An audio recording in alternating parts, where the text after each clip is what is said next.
नमस्कार दोस्तों, स्वागत है आपका हमारे चैनल राधे कृष्ण वैदिक में। इस चैनल में हम लोग आपको श्री कृष्ण जी से संबंधित एवं धार्मिक जानकारियां आप तक पहुंचाते हैं। आज हम बात करेंगे कि इस पूरे ब्रह्मांड में कौन है पूर्ण परमात्मा। तो दोस्तों, यदि वीडियो पसंद आए तो वीडियो को लाइक करें, शेयर करें और कृपया करके चैनल को सब्सक्राइब जरूर करें। तो आइए शुरू करते हैं। जय श्री कृष्ण। हर हर महादेव। पत्रम पुष्पम फलम तोयम यो मे भक्त्या प्रयच्छति तदहम भक्तुयुत्तहानामि प्रयतात्मनः।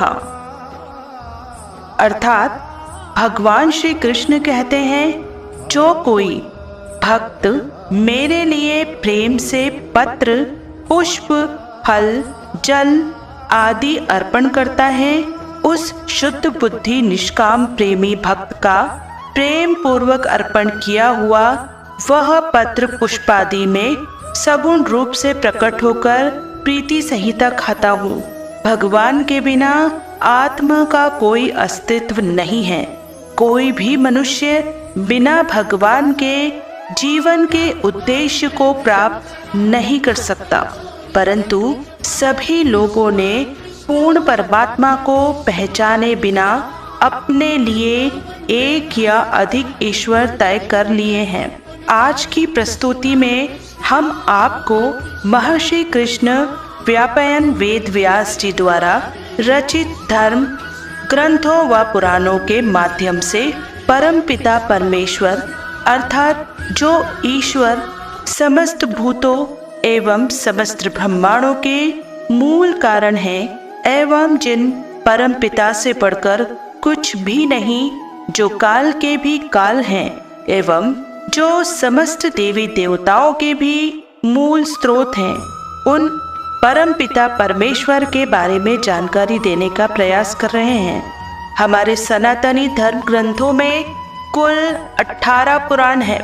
विभिन्न पुराणों में भिन्न भिन्न देवताओं को सर्वोच्च बताया गया है। जैसे शिव पुराण में भगवान शिव को सबसे महान बताया गया है, परंतु विष्णु पुराण में भगवान विष्णु तथा श्रीमद् भागवत गीता में भगवान कृष्ण को सर्वोच्च बताया गया है। सबसे पहले हम आपको यह बता दें कि सभी लोग एक ही ईश्वर की आराधना करते हैं, भले ही वह उस ईश्वर का अलग अलग नामों से आह्वान करते हों, परंतु ये सभी अलग अलग नामों के माध्यम से उस एक ही परमेश्वर की आराधना करते हैं। ऐसा इसलिए है क्योंकि विभिन्न भाषाओं और संस्कृतियों में परमपिता परमेश्वर को अपने अलग अलग तरीकों से समझा गया है, लेकिन है तो ईश्वर एक ही, जिससे समस्त भूतों की रचना हुई है। पुराणों में सिर्फ वास्तविकता को अलग अलग तरीकों और अलग अलग कहानियों के माध्यम से वर्णित किया गया है, ताकि अलग अलग धर्म संप्रदाय के लोग अपने अपने विश्वास के साथ उस एक परमपिता परमेश्वर को प्राप्त कर सकें। तो दोस्तों, आगे बढ़ने से पहले वीडियो आपको पसंद आ रही हो तो चैनल को सब्सक्राइब जरूर से करें।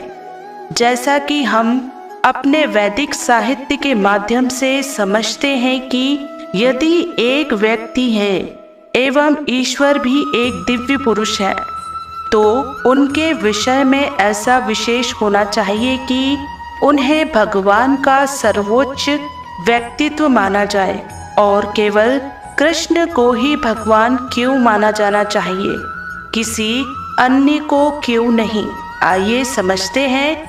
ब्रह्मा सहित अध्याय 5 में ब्रह्मा भौतिक अस्तित्व के माध्यमिक निर्माता पर विचार करते हैं और कहते हैं कि ईश्वर परमः कृष्ण सच्चिदानंद विग्रह आनंदी हृदयो गोविंदः सर्व कारण कारणम। अर्थात ब्रह्मा कहते हैं कि सभी ईश्वरों में सर्वोच्च परमेश्वर कृष्ण है। कृष्ण सर्वोच्च नियंत्रक हैं, क्योंकि उनके पास एक शाश्वत आनंद में आध्यात्मिक शरीर है। इसलिए ऐसा कोई बिंदु नहीं है जब कृष्ण का अस्तित्व न हो। वह सबकी मूल है, उनकी कोई अन्य उत्पत्ति नहीं है और वे सभी कार्यों के प्रमुख कारण हैं। वह सभी रचनाकारों के रचयिता हैं। वे भगवान हैं और सभी भगवानों के भी स्वामी हैं। तो यह ब्रह्मादेव का वचन है। आइए देखें कि भगवान शिव क्या कहते हैं। पद्म पुराण में भगवान शिव माता पार्वती से कहते हैं कि आराधना नाम सर्वेशाम विष्णु। आराधना परम अर्थात सभी पूजाओं में, सभी यज्ञों में श्री कृष्ण या श्री विष्णु की पूजा सर्वोच्च है। इस प्रकार ब्रह्मा कहते हैं कि कृष्ण सर्वोच्च है और शिव कहते हैं कि विष्णु सर्वोच्च है। इस पर स्वयं भगवान कृष्ण भगवत गीता के 7वें अध्याय में कहते हैं, धनंजय कृष्ण समझो कि मैं पूर्ण सत्य हूँ, मुझे श्रेष्ठ कोई सत्य नहीं है।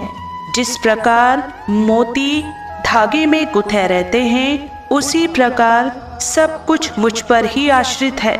इस प्रकार ब्रह्मा कहते हैं कि कृष्ण ही भगवान हैं, शिव कहते हैं कि विष्णु ही भगवान है, तथा स्वयं कृष्ण कहते हैं कि मैं ही सर्वव्यापी हूँ। भागवत गीता के अध्याय 10 श्लोक 12 और 13 में अर्जुन कहते हैं कि तो दोस्तों, आगे बढ़ने से पहले यदि आपने अभी तक हमारे चैनल को सब्सक्राइब नहीं किया है तो तुरंत ही हमारे चैनल को सब्सक्राइब करें। धन्यवाद। आप परम पुरुषोत्तम भगवान, परम धाम, परम शुद्ध अविनाशी भगवान, आदि पुरुष अजन्मे तथा महानतम हैं।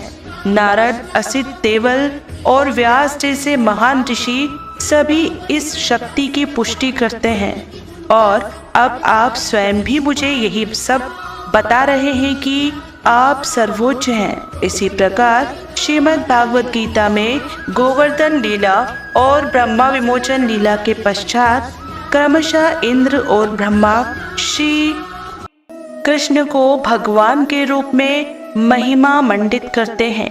श्रीमद् भागवत में सूत गोस्वामी जी कहते हैं कि वह श्री कृष्ण का वर्णन इस प्रकार करते हैं कि यम, ब्रह्मा, इंद्र, देवरुण, रुद्रा, मारु, यह सभी प्रमुख देवता श्री कृष्ण को नमन करते हैं। सभी उपनिषद और सामवेद के श्लोक श्री कृष्ण की महिमा गाते हैं। ध्यान मग्न एवं लीन चित्त से योगी जिनका साक्षात्कार करते हैं, वह श्री कृष्ण को सर्वोच्च व्यक्तित्व के रूप में पाते हैं और जिनको सुर या असुर, देवता या दानव नहीं समझ सकते, उन परमपिता परमेश्वर श्री कृष्ण को मैं नमन करती हूँ। अंततः श्री भगवत गीता में सुखदेव स्वामी जी वर्णन करते हैं कि हे महाराज परीक्षक, यह सब अवतार तो भगवान के अंश अवतार अथवा कला अवतार हैं, परंतु भगवान श्री कृष्ण तो स्वयं भगवान अवतारी हैं ही। यहाँ तक कि महर्षि वेदव्यास देव जी के पिता महर्षि पराशर मुनि विष्णु पुराण में भगवान की परिभाषा का वर्णन करते हैं। वह कहते हैं कि ईश्वर वह है जिसके पास पूर्ण रूप से यह 6 गुण हैं: समग्र ऐश्वर्य, श्री, शौर्य, ज्ञान, समग्र ऐश्वर्य और वैराग्य। इन्हीं 6 गुणों के भगवान शब्द की उत्पत्ति होती है तथा कृष्ण के पास यह सभी 6 गुण अनूठे और आसमान तरीके से विद्यमान है। पहला, वह सौंदर्य से परिपूर्ण है, अर्थात कृष्ण सबसे सुंदर है। दूसरा, भी सबसे शौर्यवान है। उन्होंने कृष्ण लीला में सभी राक्षसों का वध कर दिया था। तीसरा, वह सबसे प्रसिद्ध है। आज भी कृष्ण की लीलाएं दुनिया भर में गाई जाती हैं।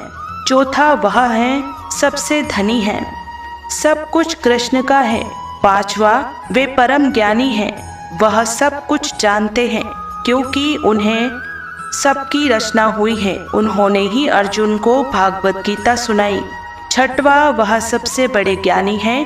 कृष्ण के पास यह सभी 6 गुण अद्भुत तरीके से विद्यमान हैं। इसलिए भगवान कृष्ण को असमोधर्व कहा जाता है, जिसका अर्थ है कि कोई भी उनके समान नहीं है तथा कोई भी उनसे सर्वश्रेष्ठ नहीं है। तो इन सभी शास्त्रीय संदर्भों के निष्कर्ष में हम समझते हैं कि कैसे श्री कृष्ण की एकमात्र सर्वोच्च परमपिता परमेश्वर हैं, जो समस्त प्रकार के ईश्वरों के भी ईश्वर हैं, जिनसे परे कुछ भी नहीं। वह ही सभी के आदि कारण हैं, अर्थात वे ही प्रेम हैं। सभी देवों को उनमें ही देखना चाहिए। तो यह थी सर्वव्यापी परमपिता परमेश्वर के विषय में एक छोटी सी जानकारी। हम आशा करते हैं कि आपको यह जानकारी अच्छी लगी होगी। अगर अच्छी लगी हो तो वीडियो को लाइक करें और हमारे चैनल को सब्सक्राइब करने का कष्ट करें। अगर आपने हमारा चैनल पहले से ही सब्सक्राइब कर रखा है तो इसके लिए हम हृदय से अनंत गहराइयों से आपका कोटि कोटि धन्यवाद करते हैं। जय श्री कृष्ण।